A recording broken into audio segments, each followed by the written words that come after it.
Bienvenue à toutes et à tous. Aujourd'hui, on zoome sur Bourges, où il y a eu de l'agitation ce week-end, avec la présence remarquée de Sadio Mané. Oui, tout à fait. Et pas seulement une visite de courtoisie, puisqu'il est actionnaire majoritaire du Bourges Foot 18, le club de foot local. C'est ça. Et justement, il a fait un geste assez concret, on va en parler. Exactement, il a présenté un nouveau car au club. Voilà, on se base sur ce qui est sorti dans la presse ces tout derniers jours, là, mi-juillet 2025. L'idée, c'est de comprendre un peu la signification de ce geste pour le club et puis pour l'engagement de Mané lui-même. Alors pour poser les choses, Sadio Mané, il est arrivé à Bourges jeudi soir, le 10 juillet. C'est ça. Et samedi, donc le 12, au stade Rimbaud, il y a eu ce moment un peu officiel où il a présenté ce fameux nouveau car aux joueurs de l'équipe première. L'équipe qui joue en National 2. Oui, et c'est pas anodin parce que jusqu'à présent, la saison dernière en tout cas, le club louait un car. Ah d'accord. Oui, il était déjà aux couleurs du club, mais c'était une location. Là, ce nouveau car, il appartient vraiment au club. C'est une acquisition. C'est une acquisition, voilà. Apparemment, c'est grâce aux partenaires, mais on sent bien l'impulsion de Mané derrière. Et il y a une raison affichée, j'imagine, le confort. C'est ça. Il a parlé de vouloir offrir, je cite un peu, le maximum de confort possible aux joueurs pour les déplacements. Bon, on sait ce que c'est, les trajets en National de 2, ça peut être long. Oui, c'est important. Et au-delà du confort, pour un club comme Bourges, avoir son propre car, c'est aussi une question d'image, de professionnalisme quelque part. Ça structure le club, en fait. Exactement. Ça peut jouer sur l'attractivité, la fierté des joueurs aussi. Et ce car, il ressemble à quoi ? On a des détails.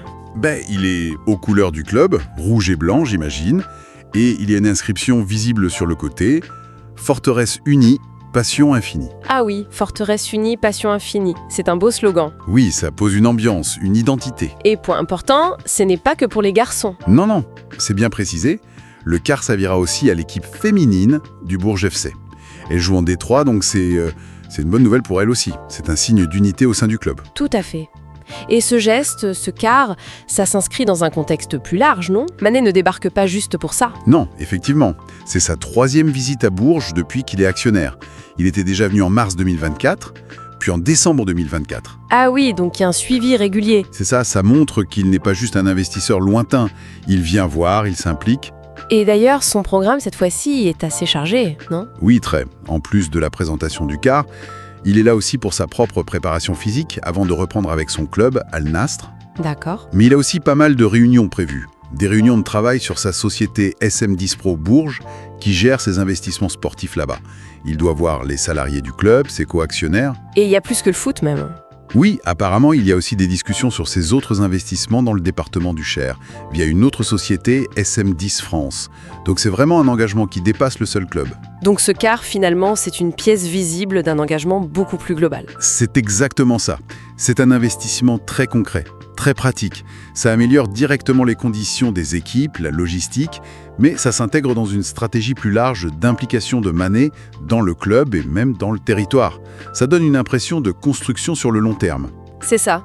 Donc, pour résumer un peu, ce nouveau car, ce n'est pas juste un moyen de transport. C'est un symbole. Le symbole de l'investissement qui grandit, de la volonté de Mané d'améliorer les choses concrètement, pour les hommes comme pour les femmes. Ça montre son engagement, sa vision pour Bourges. Et ça ouvre une perspective intéressante finalement.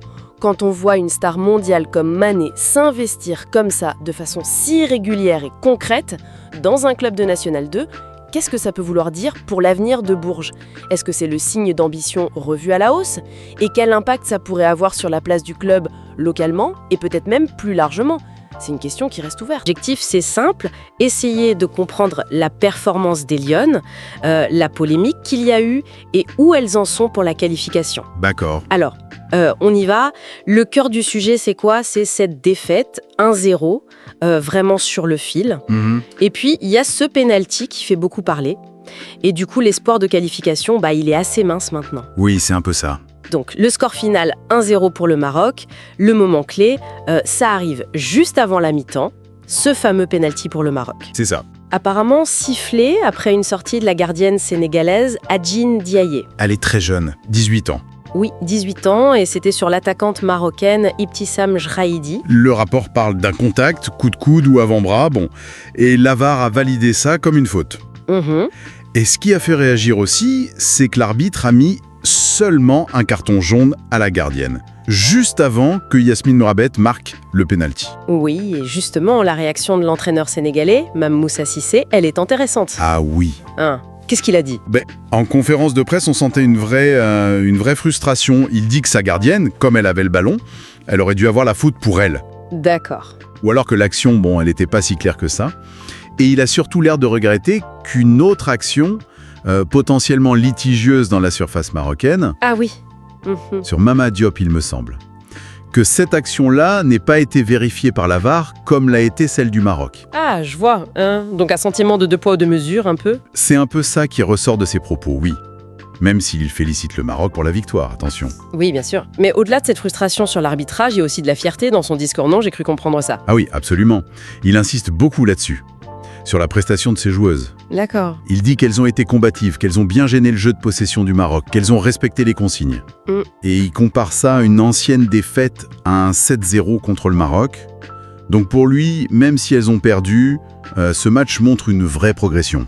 D'accord. Et cette progression, elle s'explique aussi par le fait que l'équipe est très jeune. C'est ça, hein? C'est un point hyper important dans son analyse. La gardienne, 18 ans, l'a dit. Oui. L'arrière droite, elle sort des U20. Il y a une défenseur centrale, Koumba Fall, elle a 17 ans. Ah oui, quand même. Pour beaucoup, c'est leur première CAN. Donc l'entraîneur, il voit ces matchs, même cette défaite, avec des erreurs de jeunesse, on va dire, Oui. comme une étape nécessaire. C'est pour les former au haut niveau. Il a même raconté qu'il y avait des joueuses en larmes après le match.